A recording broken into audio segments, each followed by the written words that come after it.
Welcome to the podcast, Let the Prophet Speak. Today we continue to study the first book of Samuel, chapter 17, and the famous story of David and Goliath.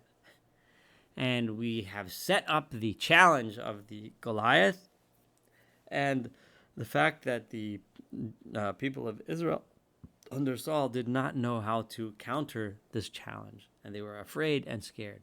Who can fight with the might of God behind him against this Goliath? Who can defeat this monstrously imposing figure of Goliath? The David, this is verse 12, and David ben Ish Ephrati hazeh. He was the son of this man from Ephrat, Mi Beit Lechem Yehuda, who was from the city of Bethlehem in Judah.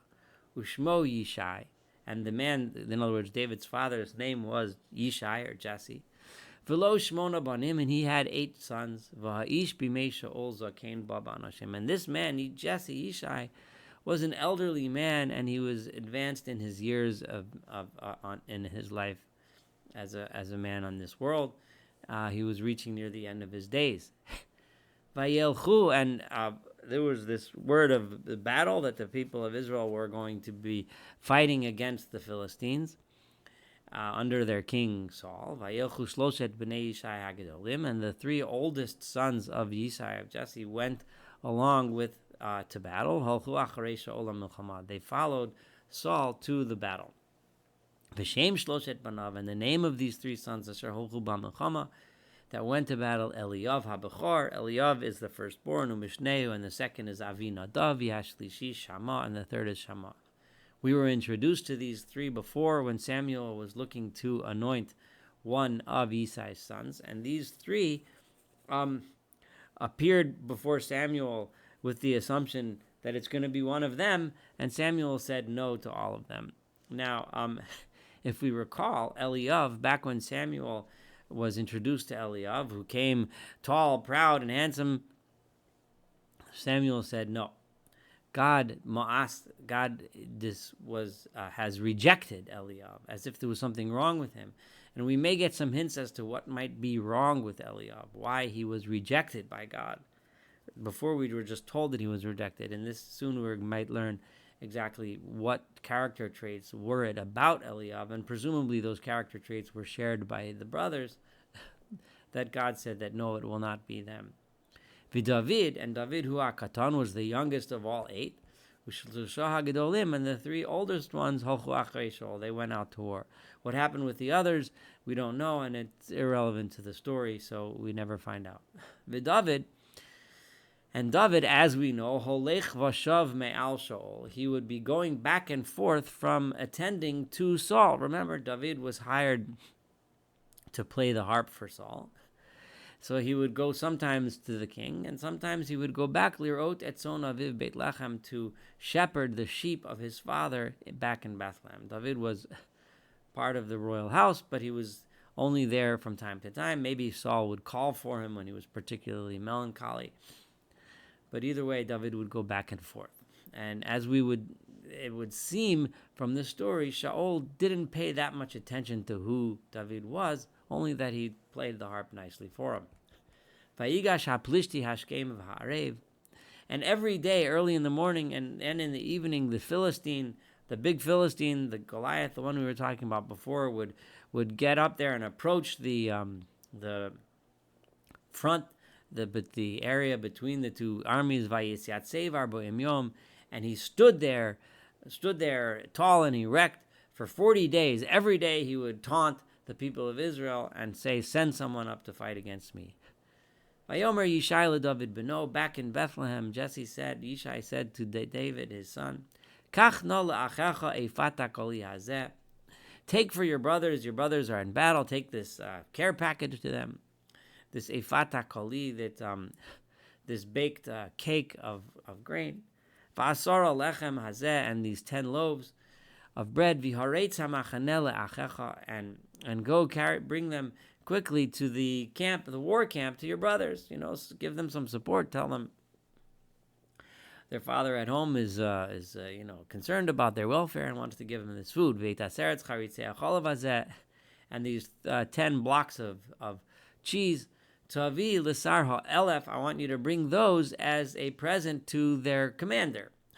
The Sar ha'elef is the one who commands over 1,000 troops. So, in other words, he understands the way things work. If you pay off the leadership, he might treat your sons nicely. And then go and find out how your brothers are doing. Wish them well. And bring something from them to demonstrate that they're telling us the message that they're doing okay. Vishaol, take a letter home, so to speak. Vishaol v'heima v'cholish Yisrael ba'ema ka'ela, and Saul and them, in other words, the three brothers, and all of the strong men of Israel were at Ema ka'ela. They were camped in the valley of Elah. Nilchamim im Plishtim. They were set up for war with the Philistines. Vayashkem David baboker. David wakes up in the morning. Vayitosh et satzon ala shomer, and he left his sheep, because David's primary job was to be a shepherd. He left the sheep with a shomer, with a guard who would take care of the sheep when he's gone. Vayisa vayelach, and he traveled and he went kasher tzivo Yishai, as his father Yishai had told him to. Vayavo hamagolah, and he reached the barricades, the walls that surrounded the camp. V'yachayel hayotzeil hamaracha, and he reached the place where the armies were going out towards the battle lines. V'heireu b'milchama, and as they were crying the screams of the warriors going out to battle. V'taroch Yisrael u'Flishtim haracha likras maracha. And the Philistines against the Israelites faced each other, one group, a battle group against the other. Vayitosh David et hakelim me'alav al yad shomer hakelim. David left his things. He took them off and just walked himself. He left them together with he was being accompanied by a shomer hakelim. He left it with a man who was in charge of watching the things. This presumably would have been a person who was in charge of watching the items belonging to the soldiers as they went out to the battlefield. Vayaretz hamaracha, and he went out towards the battle formations. Vayavo vayishal achav l'shalom, and he got to the battle formations, and he asked and he went looking for his brothers in order to greet them in peace. V'hu medaber imam, he was there speaking with his brothers. V'hinei ish habeinayim oleh, and this big strong guy got up. He was getting up there, and he was going up, presumably up towards the high ground. Goliath HaPlishti, the Goliath, the Philistine, Shemo was his name. Migat, from the town of Gat. Mimarachot Plishtim, he was arising from the battle lines of the Philistines. Vayedaber kadvar ma'ila, and he spoke the same way as he's been speaking these last 40 days. Vayishma David, and David heard the speech of this guy. V'chol ish Yisrael, and all of the men of Israel, birotam et ish, when they saw the man, vayanusu mipanav, they ran from before him. No one wanted to go near him. Vayeru ma'od, and they were very afraid of this guy. Vayomer ish Yisrael, and the people of Israel said, Haritemo ish hola hazeh, do you see this guy who is arising from the ranks of the Philistines? Ki lecharef, and this is key here, these words, lecharef et Yisrael ola, he is coming out. This is translated in different ways. I'm looking at the JPS, and they translate it as he's defying the people of Israel. That's why he's getting up there. But remember, the word charef is more. He's debasing them. He is saying something which degrades the confidence of the people of Israel. Cheref is often used when it talks about blasphemy. He's blaspheming Israel. When it talks about someone who's mecharef towards God with a capital G, it means that he's blaspheming God. He's God forbid saying something that degrades God's honor. Here, l'charef et Yisrael, he's blaspheming the people of Israel. And I'm translating it this way deliberately. And we know that whoever does get up and strikes him down, Ya'asrenu hamelach, the king, meaning Saul, will make him wealthy, Osher gadol, great wealth. And he'll give him his daughter in marriage, and he will make his father's house free of taxes. Tremendous gift. So, verse 26, Vayomer David el ha'anashim ha'omdim imo. So David said to the people that were standing with him, presumably these were the three brothers, plus some other people that were hanging around, saying as follows, what did you say is going to happen for that guy who strikes down that Philistine guy? And removes this shame and embarrassment. Again, that word cherpa, that word cheref, and removes this blasphemy from the people of Israel. Who is this Philistine, this Orel, meaning this uncircumcised Philistine? Here you have David saying the difference between us and them is our commitment to God, right? The sign of the circumcision is the sign of our special covenant we have with God.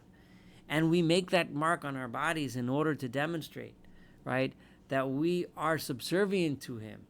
Not in the same way that people worship other gods and perform rituals and sacrifices for them, but we are subservient to him in the way that we are willing to do what he asks us to do. Ki cheref ma'archot Elohim chayim. He is blaspheming. He is degrading and debasing the battle lines of the living God. Here's David saying again, he is an Orel, he is uncircumcised, he has no relationship with his God. We have a real relationship with ours. And more than that, our God is Elohim Chayim, a living God. He's real, he's alive, he's real. He's not just a dead statue, a nothing, a zero, a nobody like their gods are. Here David is laying down the difference between us and them. And he dares get up and blaspheme our God. Vayomer lo ha'am. And the people answered him, Kadover hazeh, in exactly similarly like we said before. What is it that will happen to that person? Ko ye'aseh isha asher yakenu. This is what the man who strikes him down will get as a reward, right? He will get the king's daughter. He will get very tremendous wealth, and his whole family will be exempted from taxes. Vayishma Eliyav achiv hagadol, and his big brother Eliyav, and listen to this carefully, overheard this conversation. Remember, they were all present, and he's starting to realize that David has something up his sleeve. He has something in his mind to do. B'dabro el anashim, when he speaks to these men, vayicharaf Eliyav b'David. Eliyav got angry at David, and the rabbis, the commentaries point out, Eliyav gets angry at him. This anger is a sign to give us a hint as to why Shmuel told us that God rejected Eliyav as king. Eliyav is going to react with anger. Vayomer, and he said, Lamazeh yoradeta. Why did you come down here? Who did those sheep, the little sheep that you're supposed to be taking care of? Here he is, Eliyav, belittling his younger brother. Where did you leave them with? Go back and do what's important. Take care of your little sheep back there. Right? Ani yadati es zedoncha. I know how you are just arrogant, Eliyav says to his little brother. And I know that your heart has bad ideas. You came down here because you wanted to be a spectator and watch the war. Leave us warriors to fight this battle. Don't come here as a spectator. Go back and do what you're supposed to do with your little sheep, your unimportant little sheep back there. Go take care of them and leave us alone, the big guys, to do the real work. Vayomer David, and David answered, Mea sisiata, what have I done now? Hello davarhu. I was only talking. Come on, relax. What are you getting mad at me for? I didn't do anything. David didn't even say, all I came here for is to do what my father what our father asked me to do, but he didn't even say that. He said, all I did was talk. And we're getting angry. Eliyav is getting angry at David for things that he hasn't even done. Vayisov me'atzlo al mulacher. How we know how wise it is that Shmuel was told by God not to appoint Eliyav as king. Imagine what kind of a king he would have made.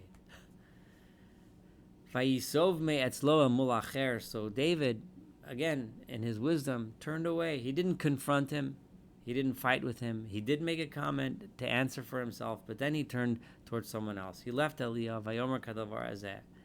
And he asked the same question, Vayishivu am davar kadavar rishon, and the people answered him in the same way that they answered him before, that would be the reward. So now we have David thinking, he's starting, the people among the ranks are starting to talk about this kid David. Who is he? What's he here for? What's he saying? And the word is going to get up to Saul. Vayishamu hadvarim, and these words, this conversation, Asher diber David, that David had spoken, became heard by Agidu lifnei Shaul vayikacheu, and they were told to Saul vayikacheu, and they took him up to the king. Now, what exactly is it that David said that that Shaul heard? David did not say yet that he was willing to fight Goliath. That's going to happen later. All David said, his words were, when he said, who is this Philistine, this uncircumcised Philistine, that he should degrade and debase the ma'archot, the battle formations of Elohim Chaim, the living God? What David was saying was that he had an understanding that this Philistine is shaming and embarrassing and degrading God's honor, and that we represent God. David was now the one who was finally saying something that gave people the moment to think, well, maybe he's the one that knows and understands and will actually fight for God, and maybe God will support him. Maybe he's the one who can beat Goliath. That is what it was that Saul heard, and that is why Saul wanted David to come before him. And Saul realized that maybe David gets it, and he knows how to fight with God behind him. He knows what it is. And so remember, Saul has already tried in previous battles the tricks of bringing out the ark, the tricks of bringing sacrifices. All of those things failed miserably and led to Saul getting told by Samuel that he's going to lose his kingdom. All of those things are not the way, but maybe David knows the way. So Saul wants to speak to David and say, maybe you're going to be the one that's going to fight for God, and maybe God will support you. I'm going to stop here. This will be the end of part 2 of chapter 17b. That'll be 17b. Looking forward to studying 17c, the rest of this chapter, and of course the rest of this beautiful book of Samuel together.